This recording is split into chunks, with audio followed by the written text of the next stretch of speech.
Doing a double layer of warmth on my feet. Got, I don't know if they're fancy socks. They were a gift last Christmas. I like socks. Most of my socks are either just white kind of workout socks or black socks that I wear to my restaurant. And so it's kind of funny wearing these. Probably a fascinating story as to why I'm wearing these.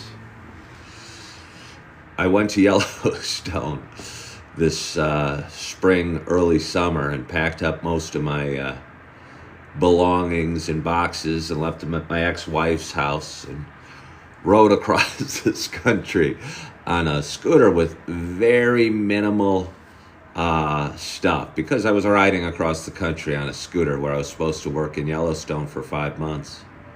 I packed like 6 or 7 pairs of not PJs, of t-shirts and a couple sweatshirts and like 7 pairs of underwear and 7 pairs of socks. And this pair of socks, because it's such a fancy pair, didn't feel would be high functioning in Yellowstone. So I left it behind in a box. Oh, but there's more to the story. About a week ago, I was going through looking for some paperwork and found the pair of socks in the box and brought it out and said, hey, maybe I'll want to wear these again sometime. So I put them in my sock drawer where I would put my socks. And last night, I did laundry. And I'm staying in an extended stay, so it's not using my standard equipment. And I ran the load, I did the wash, put them in the dryer, I wash them all together because I'm a single guy and I don't have a ton of clothes. And put them in the dryer, watched a TV show or edited some videos, and went downstairs, and the clothes were still totally wet.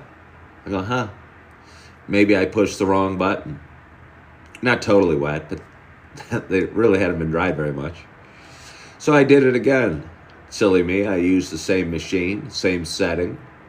This time I thought I'd be productive on my drying cycle. I decided to go for a walk around the area that I live in, figuring, hey, maybe this will be the beginning of a new good habit. Anyway, when I got back and the dryer cycle finally finished up, I went back downstairs and the clothes were still pretty darn wet. Now, the dryer cycle at the extended stay that I'm staying at costs $3.50.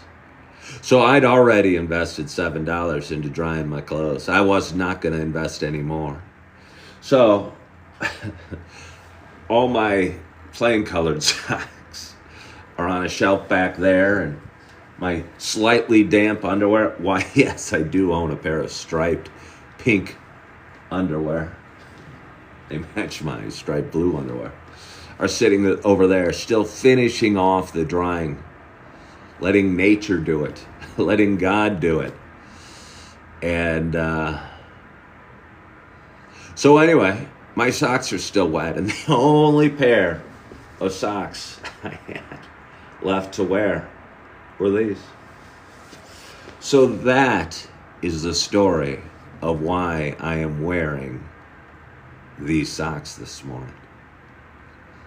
Good morning, Highland. Good morning, Will Bill. Good morning, Sally. Thank you, Robert. Good morning, Chip. Good morning, Julie Flanagan. And good morning to you. My name is Ken Tracy. First sip of the water of the day. And this is Coffee with Ken. It is Wednesday morning. It is 7:35. It is October 16th. Happy Wednesday to you. This is a little show that I've been doing for a while. It's a show about me talking. Show about me sharing some experiences, sharing a little bit of the curveballs that life throws us in life. Even Even it's a fascinating story of our clothes either drying or not drying in the dryer. Kind of this show about the ups and downs we have in life.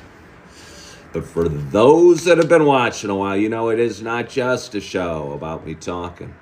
By the way, I'm going a little late this morning. There's probably an exciting story behind that. Josh is asking questions during my intro. I would say Rocky is my favorite movie of all time, Josh.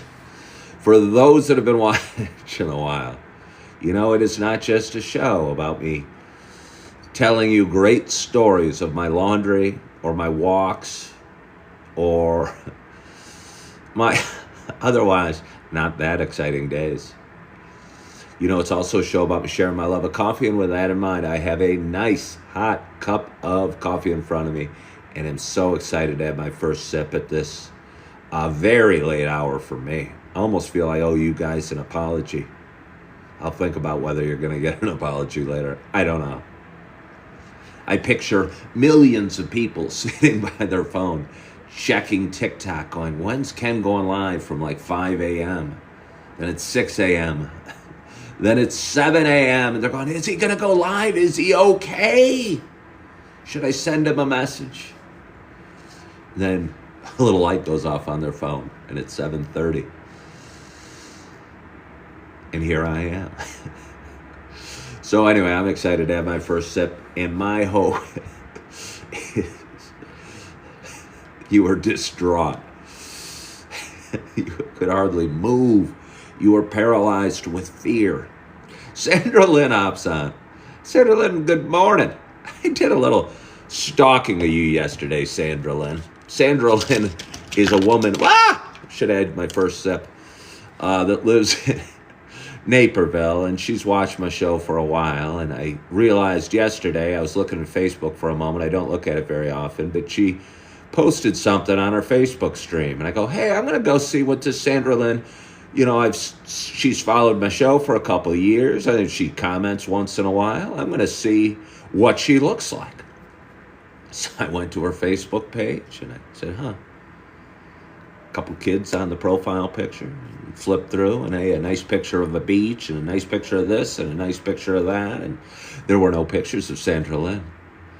So she is still a mystery to me.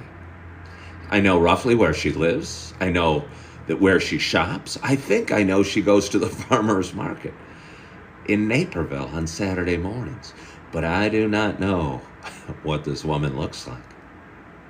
So Sandra Lynn, I was stalking your Facebook page yesterday going, what does she look like? Who is this woman of mystery? But anyway, enough about that. I'm excited to have my first sip of coffee at this late hour. And my hope is wherever you are, whatever you're doing, that you got a hot cup of coffee in front of you as well. Cheers to us. Oh,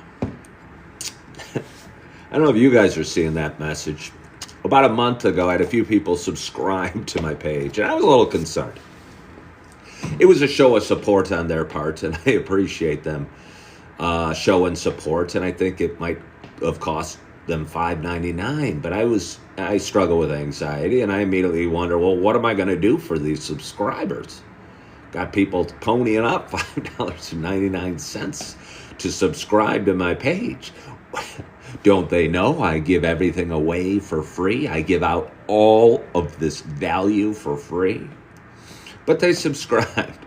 And over the last few days, one of my subscribers, Highland517, it keeps flashing a warning sign saying we'll lose their subscription benefits soon. And it kind of made me chuckle. Because I never figured out what benefits these subscribers really wanted.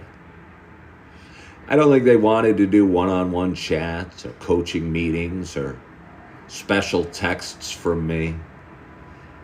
They just kind of felt, I think, they wanted to belong in a group, and I don't know, subscribing made them feel like more of a group, or maybe just wanted to contribute a little to the Coffee with Ken Fund. Either way, I appreciate it. But there's a message coming across the screen. They will lose their subscription benefits soon. Yeah. I'm going to have another sip of coffee.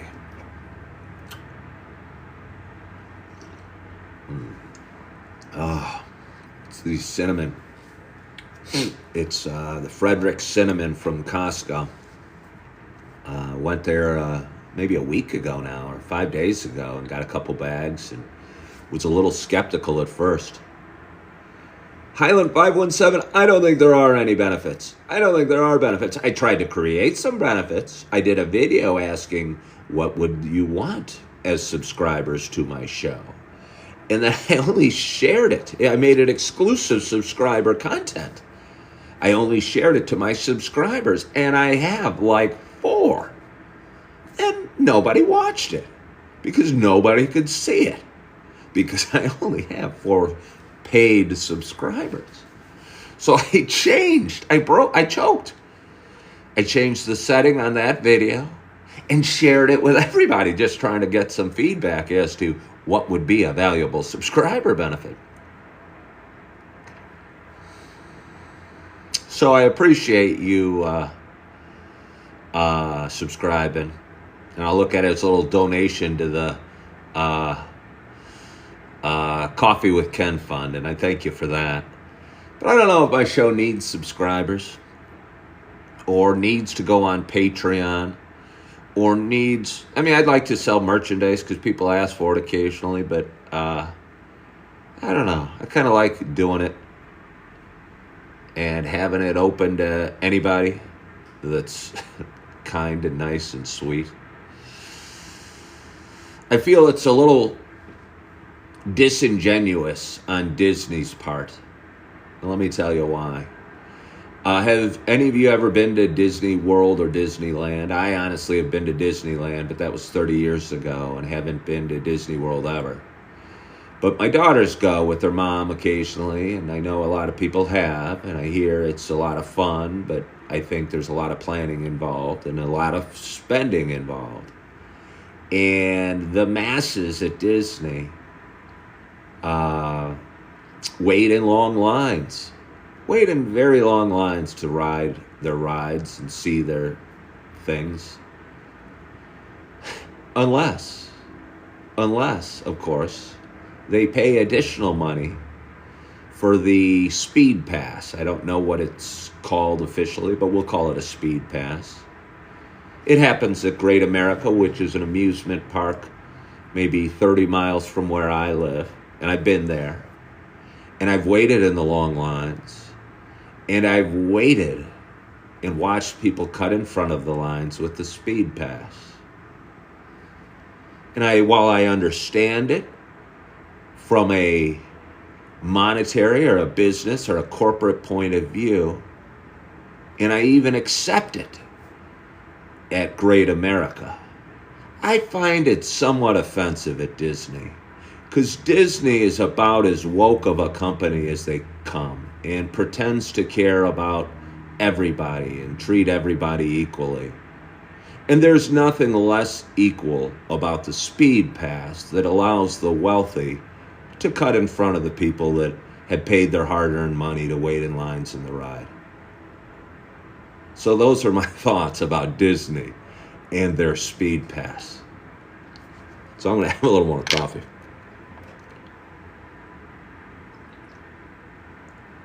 I mean, seriously, talk about the haves and the have-nots. You know, it's ridiculous, I think. I woke up afraid this morning. I woke up several times. I was very afraid. Have some surprise financial challenges that came across my path a week ago, and I'm just kind of feeling the reverberations of those. Lisa Smith says when she used to go to Disney World, she didn't pay extra for a fast pass. I don't blame anybody for paying it, or even Disney for charging it. My issue with Disney is that they act like they give a damn about the little guy and that they are woke and they are better than me because they care about all the woke stuff out there, yet they're charging people ridiculous amounts of money to get in. Talk about price gouging. Hey, you want to talk price gouging? Go down to Disney World and buy yourself a cola or some popcorn or some beer. Come on, somebody call out Disney World or a ticket to a ride and it's offensive what they charge. And then they have the balls to charge a fast pass, and they lecture me on what's right and wrong. It's ridiculous. It is ridiculous. Kamala Harris, call out Disney World. Why won't you call out Disney World for price gouging? It makes me sick. Makes me sick. There's all this stuff. Oh, price gouging. It's not right. Holy crap. No better example of price gouging in this world than if you go to Disney World. And Disney World has the shame to act like they give a damn. They only give a damn because it makes them look good. It makes them look good. But they charge, squeeze every penny out of the consumer and more. They gouge like nobody's business. Somebody tell me what they charge for a Coke at Disney World. I bet it's $7.95. You want to see price gouging? Go down to Orlando, Florida, and go to Disney World. And what's worse is they market to kids. The whole thing's, they almost guilt the parents into taking them. Because the kids want to go, and the kids want to be like their friends that go, and parents save a year and plan forever to go, and it might be a once-in-a-lifetime trip. And yeah, I'm sure there's a lot of wealthy people that go, and it doesn't, break their bank. But I'll promise you, it's that trip is breaking the bank or shaming the kids that can't afford it. Because they feel like they're not worthwhile because they can't go to Disney World like their friends that have more money than them. Yeah. Hey, so Disney World, shove it. Shove it, Disney. Yeah, that might be a new cause of mine. That might be a new cause in this world of price gouging and wokeness. The Disney World has the audacity to lecture anybody about anything when they charge $20 for a beer. Oh, felt good to get that off my chest. That one was sitting deep. I didn't even expect that. That wasn't even on my notes. I don't even know how that came up, but it felt real good. And I made it. I might use whatever platform I have. It felt real good. And I made it. I might use whatever platform I have. Oh, I know why it came up. Because I was talking about subscriptions. I don't want to have the haves and have-nots. I want everybody. I'm saying it, Lisa. I was talking about subscriptions and feeling bad that some people would get special treatment as a subscriber to Coffee with Ken. And I'd like everybody to have access to it. Whatever it is. It shouldn't just be for the wealthy. I talk about important topics. I think I help people with sobriety. I think I help people with their own mental health. I help the lonely. I don't want to only help the lonely that are wealthy enough to chip in $6 to the subscription. I don't want to go on Patreon and charge people to join my page. I don't.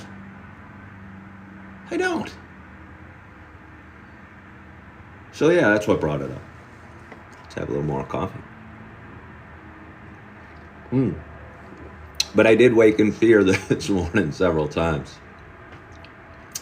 And I was able to fall back asleep. And I tried different things. But I eventually slept all the way to 7, which is near world record for me. And felt good. And I realized at like 5 o'clock, I was going, boy, I'm really terrified. It was a cold day yesterday. Got less cash in the bank than I'd like. Got bills to pay. Don't get paid at work for another week. Haven't been paid out a cash tip in several days. And money's tight. And how am I going to pay this bill or that bill or cover this expense or that expense? And my mind started racing and I was panicking. And again, in the middle of the night, you can't often do anything about it. So I went on YouTube and listened to some video or audio about letting God handle your fears and letting God handle your worries. And I think for me, fortunately, that has never meant I'm just going to lay around and do nothing. And I don't know any, super spiritual people that just lay around and do nothing. I think,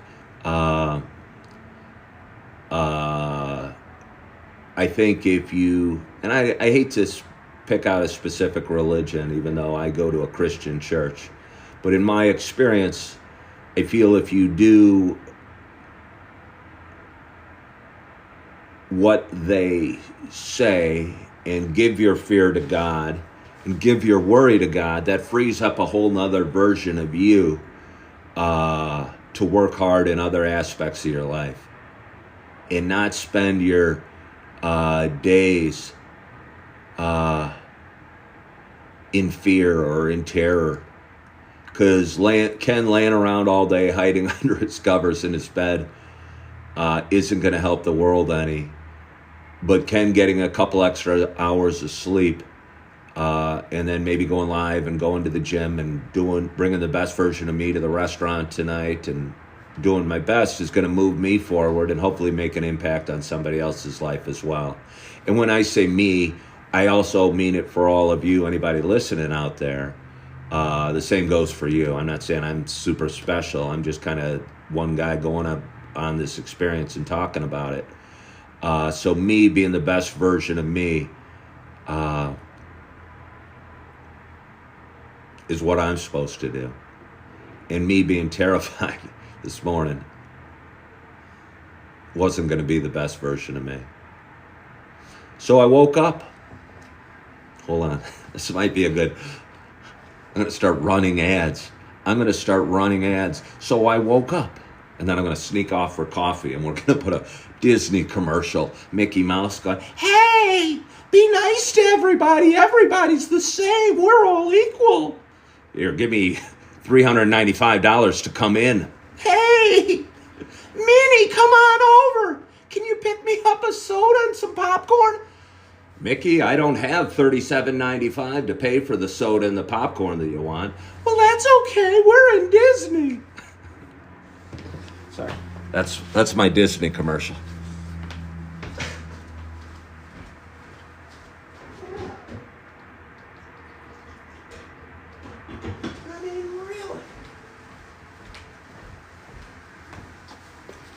I mean, really. They talk about price gouging. I mean, not they. Some people talk about price gouging. I've never heard Disney mentioned. I've never heard him mentioned. Nobody charges more for a hamburger in the world than Disney.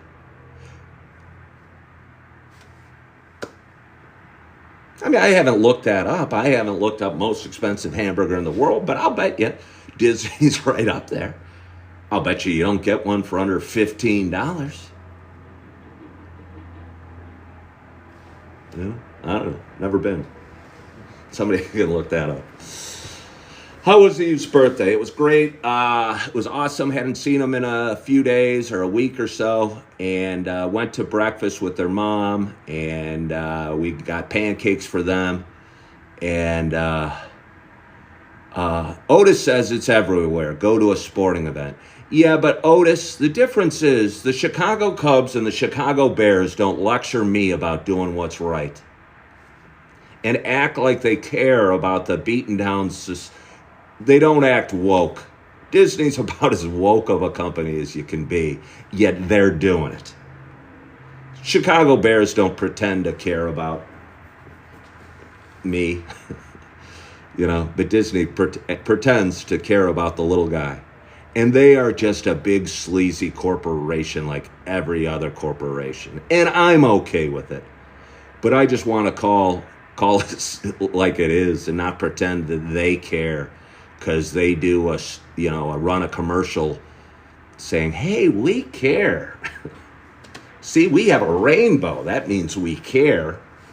Doesn't mean they care. They just means they're using it to get the dollar of the LGBTQ community. Same with Target. They act like they care. They don't care at all. They are pandering to certain sections of society, which is fine. But just don't believe that they care, because they don't. They're just trying to pad their bottom lines any way they see fit. So let's drink a little more coffee.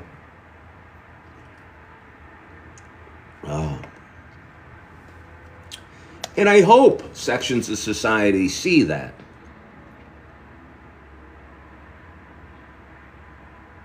I hope sections of society sees that.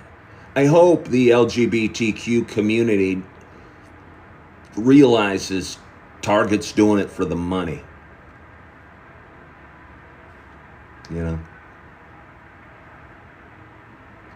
Which is okay. But I promise you, the shareholders and the CEOs in the boardrooms, when the doors are shut, aren't talking about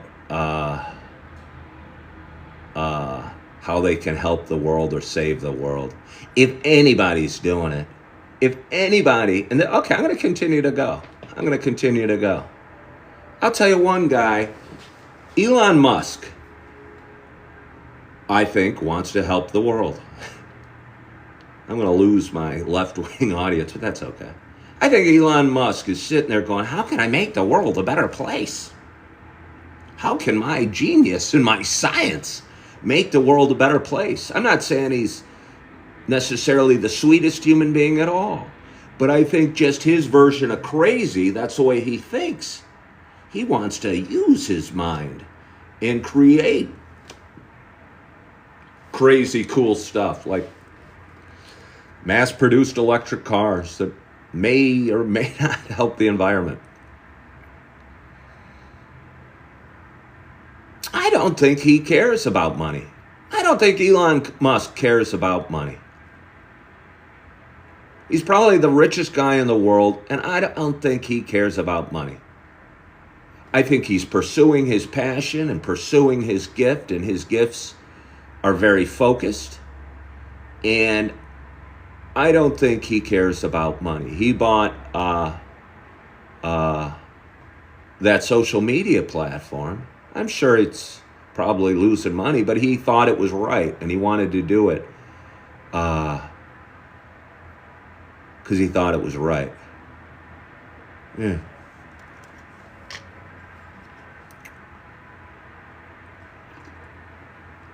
Got my juices flowing. I'm all fired up today.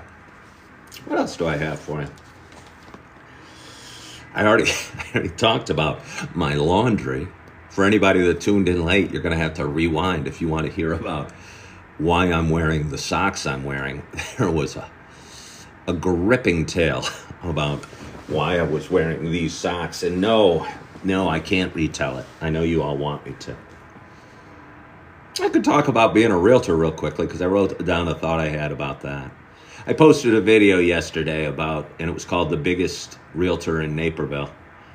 And it was about me and my experience as a realtor and working hard and trying hard and sticking to it for 17 years.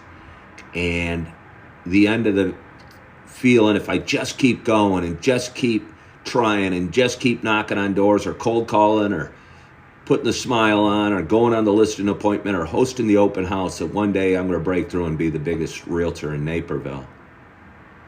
And then I realized I didn't want to be the biggest realtor in Naperville. And I left. And maybe that is why I only did fairly okay.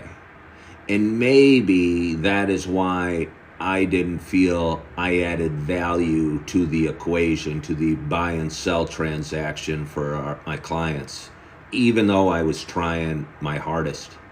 Maybe I was marketing something that I didn't even really enjoy fulfilling on the other end. I enjoyed part of the marketing of Ken Tracy Real Estate, but driving around and looking at 60 homes with a buyer didn't feel fulfilling to me. So I was marketing for something that I didn't, to get business for something I didn't like to do. And maybe if you're a realtor that does enjoy hosting open houses and putting signs up even on days when nobody comes through, or driving around and looking at 50 or 60 homes with a buyer, I wonder, are there those type of realtors out there? Does anybody enjoy that? Or could it be all for the money? Maybe it's all for the money. I'm sure there's some people that are, love cracking open homes or doors for homes and going, wow, this is beautiful. This paint is beautiful. Look how they decorated the bedroom. But that wasn't me. I'd quickly evaluate whether it was good for my buyers or not. And I think they did too. They did too. And the rest of the walking around the house was just kind of for show, or because we'd made the appointment, or we were there, we might as well do it, or we had 20 minutes till our next appointment. So let's just walk around and look at these people's bedrooms and look at how they decorate their rooms and go check out the basement just to see if it's musty or not. Lisa Smith said, aren't most jobs just for the money? I don't know. I hope not. Maybe that's why I struggle in my career. Because I think I want to make a difference more than I want to make money. And maybe that's why I'm in an extended stay and I'm twice divorced.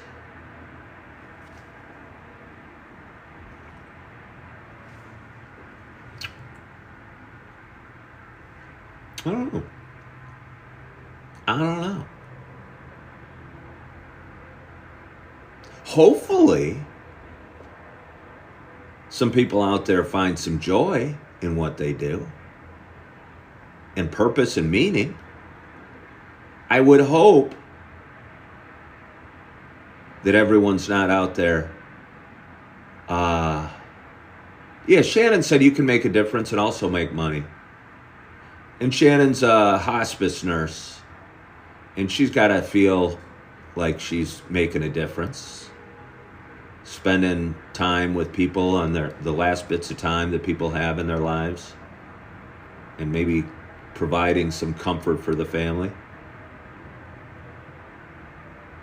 But it's not designed to be that way. All right, well, okay.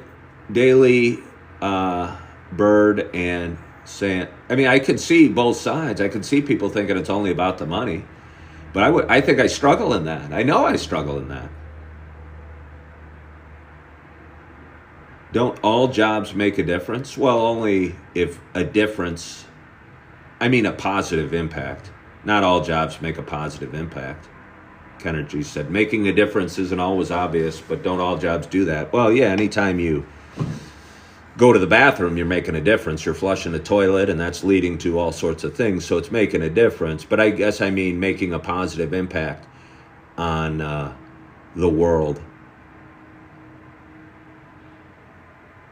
And I didn't feel for most of my career that I was making a positive impact. Certainly not as a stockbroker. I almost felt like that was legalized stealing. And only a little bit. Honestly, when I was a realtor, I felt like it was being a stockbroker with a bigger smile. And I thought because I tend to smile a lot, I'd be a natural. But I didn't feel I was making a difference. And I was trying hard. I was trying hard. I was going, wow, this doesn't give me any warm fuzzies. Yeah, it gives me a big paycheck now and again.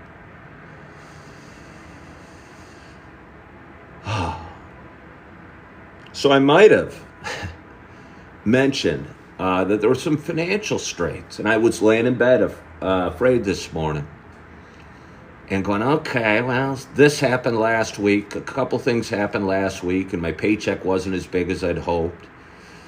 And I still got the same bills to pay. And what am I going to do? And is coffee with Ken worthwhile, or is it a distraction from what I should be doing? Should I be pursuing the almighty dollar, following in the footsteps of Disney?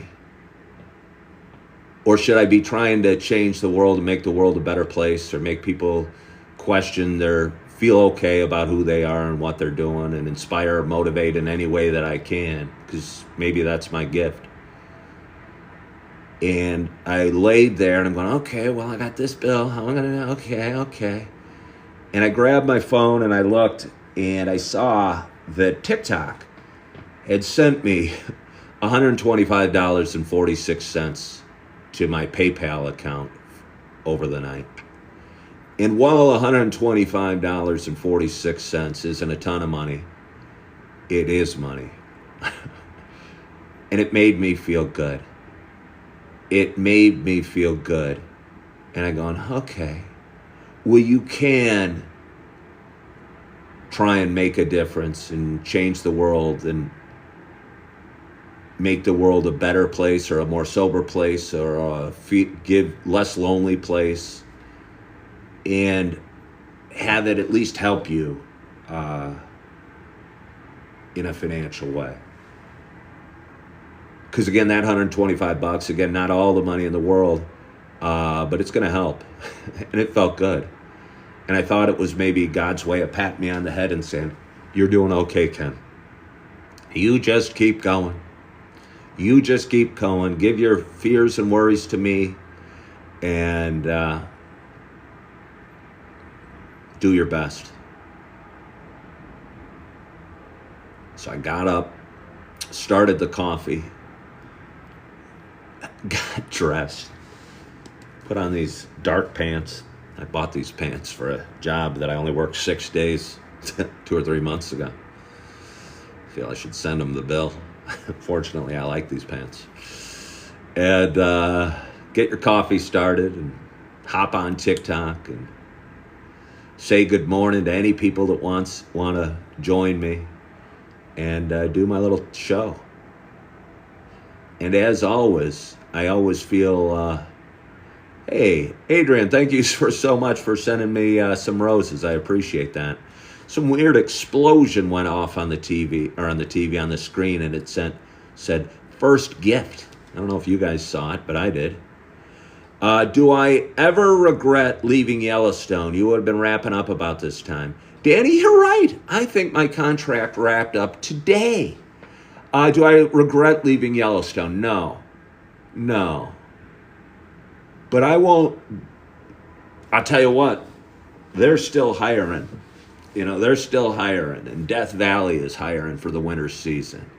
And a horrid thought crossed my mind about how important finances are, and covering my financial responsibilities, and how much it is to rent a home and these days.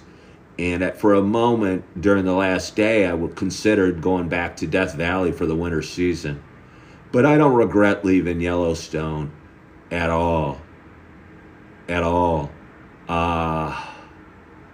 was a neat experience, and I'm glad I went, and loved that I rode across the country, and loved that I saw Yellowstone, and loved that I saw it like almost so few people in the world are ever going to see it.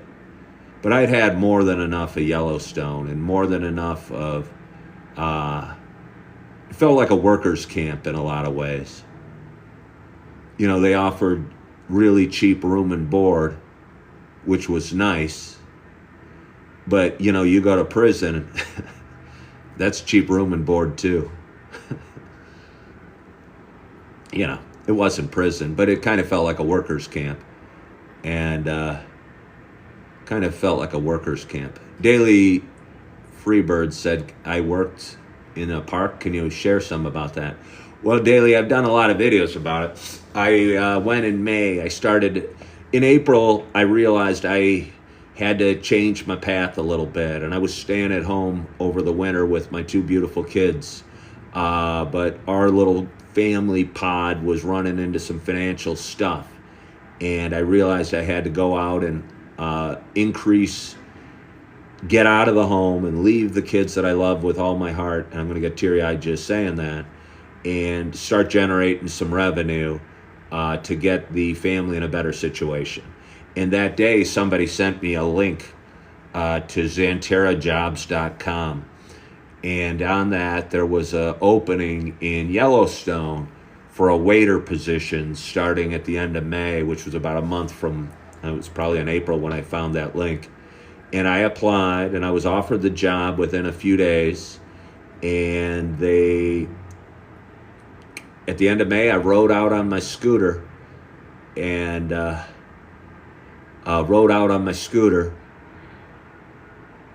Yellowstone. And that was a scary but cool experience. And worked there for 2 months and made a strange amount of money because I was waiting tables 40 hours a week. You wait tables 40 hours a week, you make $30+ an hour. So you're making $1,200 to $1,500 a week waiting tables.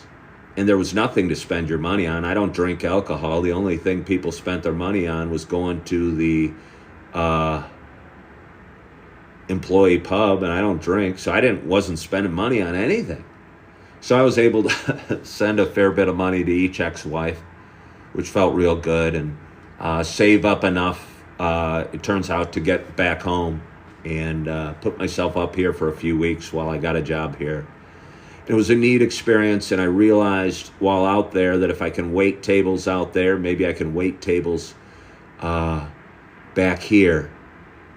And realized my kids needed me back here in a way that most of you might not know or understand. So I came back about 2 months ago and got a job working in downtown Naperville as a waiter.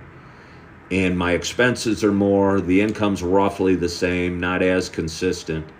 So it's harder here, but I feel better about being here because I love the suburbs of Chicago. I love Naperville. I love coffee shops. I love air conditioning when it's hot, and grocery stores, and hustle and bustle, and a feeling of community that I didn't feel in Yellowstone. Yellowstone to me was a pretty lonely place. Because you were working with, I don't know, maybe 200 employees I worked in the Mammoth Hot Springs area of Yellowstone, and we kept it running, and it was the same 200 people. There were a lot of young kids, nice people, but, different spot in life. And the other people we saw a lot of were tourists, and that conversation kind of revolved around, had they seen any bears, and what brought me to Yellowstone. And here, when I go out into the world, I have different conversations. And I think more significant conversations about people taking their kids to school, or the job they have, or, life, more typical life, and less about that. Did I once say that the company had a property in Florida for winter work? I don't know if they have a property in Florida, but they definitely have they run Grand Canyon National Park, and again, they run Death Valley. So you can work in the winter there. But I don't want to do it anymore. I could survive there, but it'd be a lonely existence. I could cover my financial responsibilities. I could stay in a dorm. I could have roommates. I could go to the washroom on a different floor than I'm at, and eat in a cafeteria on a tray. But I think I don't need to do that despite my struggles. And one thing that tells me that is that TikTok sent me $125 last night, and that's going to pay for my phone bill for the month. And yes, that's not a lot of money, but it's something, and it does pay a bill. And that's only one of the, I get paid about 3 times that on social media. And it's not about the money, but I do think if you follow your passion and you're good at something, you should follow your passion and do what God meant you to do. And I think God meant me to talk on the phone about mental health, about sobriety, or telling my stories about my socks, or ranting and raving about Disney World and the hypocrisy that is Walt Disney Corporation and their wokeness and their fast pass. So, good morning, Robo-Meister, and good morning, Jack. Favorite parks in Naperville, Jack wants to know. Daly says I've been helping them with their story. Well, I appreciate that, Dale. Maybe it's Dale. I'm sorry.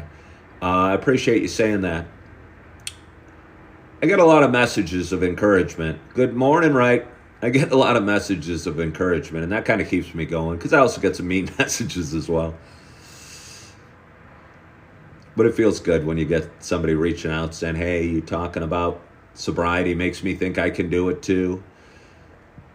And what have you. Oh, big boy Hank is trying to bait me. He said, isn't being woke being informed? To me, and I don't know what the official definition of woke is. To me, woke is a facade, a fake face one puts on to act like one cares about people that doesn't. So people think they're people that care. And, yeah. Well, Daly, it's hard. I got to talk about what's on the mind. So if I want to rant and rave about Disney, I'm going to have to rant and rave about Disney. Because I don't want to just talk about sobriety every day or mental health every day. Yeah.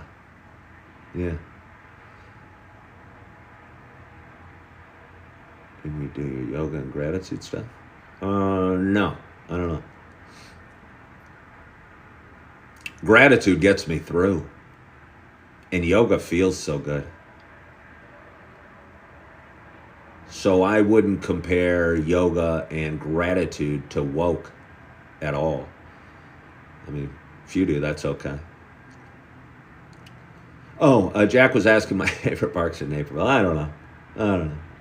My favorite park to take my kids would be the park in downtown along the Riverwalk, because it's got a nice crowd and it's got fun little rides. And I brought my big girls there when they were young, and I brought Augie there when he couldn't even walk. And it's got a lot of shade, and it's got along the river, so it's a real pretty place, and you can walk to downtown. And I'd say that's my favorite playground.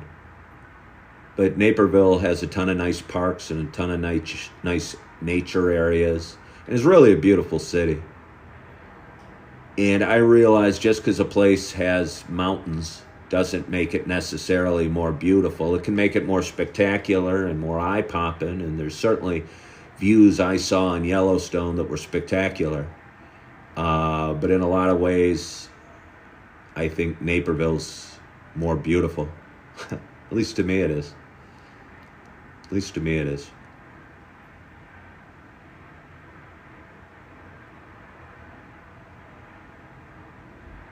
I'll touch on this last subject before I go. About waiting tables. And how I'm waiting tables right now. I'm 56 years old. I'm doing it because it pays decently. And it pays pretty good money. And I kind of enjoy it. I'm pretty good at it, I think. But it seems like a very transitory job. And not many people stay there for long, despite the fact that you kind of earn pretty good money. Very few people stay being a waiter. And very few people that wait tables have a lot of money. It feels, and maybe the whole world is it. Maybe the whole world's this way, but it kind of feels everybody I work with is scraping by, or they talk about their bills to pay. And these are guys and girls, most of them don't have kids or even spouses. So they're single people. They're in their early 20s. Some of them are making $300 a night, and it feels they're scraping by. Seems weird. Seems weird. I mean, I know why I'm scraping by.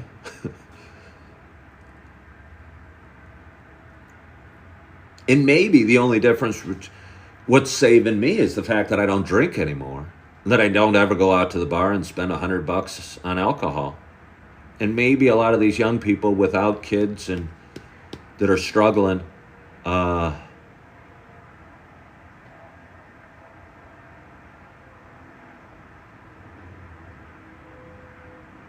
spend it at the bars.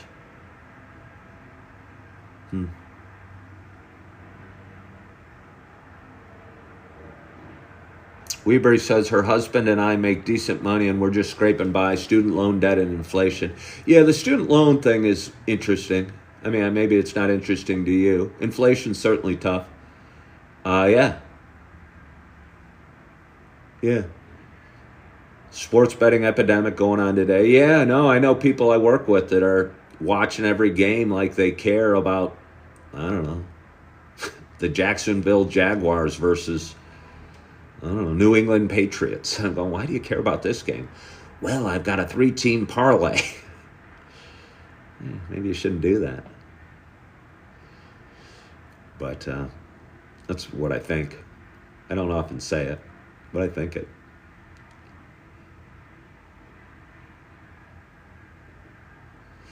But anyway, it is Wednesday morning, and I feel glad that I got on today.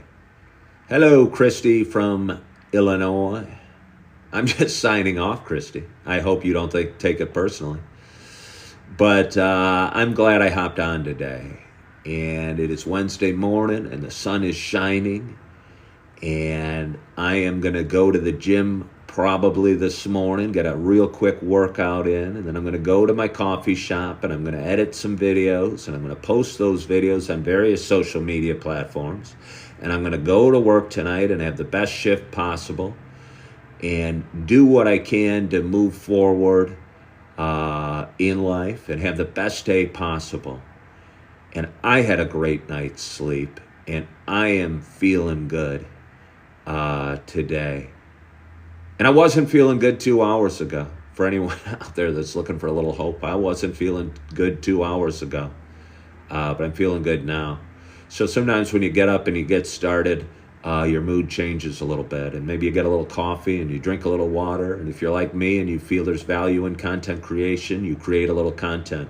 But maybe for you, you feel value in quiet moments of reflection, or working out, or yoga, or gratitude, or prayer, or going for a nice walk on a cool day. And so whatever your outlet is, I'd encourage you to pursue it and have your best day possible. And I want to thank you so much for joining on this Wednesday morning. I appreciate you, and I hope you have a wonderful, wonderful day. I hope you had a great, great night's sleep. I hope you are feeling good. I hope you're loving yourself. I hope you are forgiving yourself. And as always, I hope to talk to you soon. Bye-bye.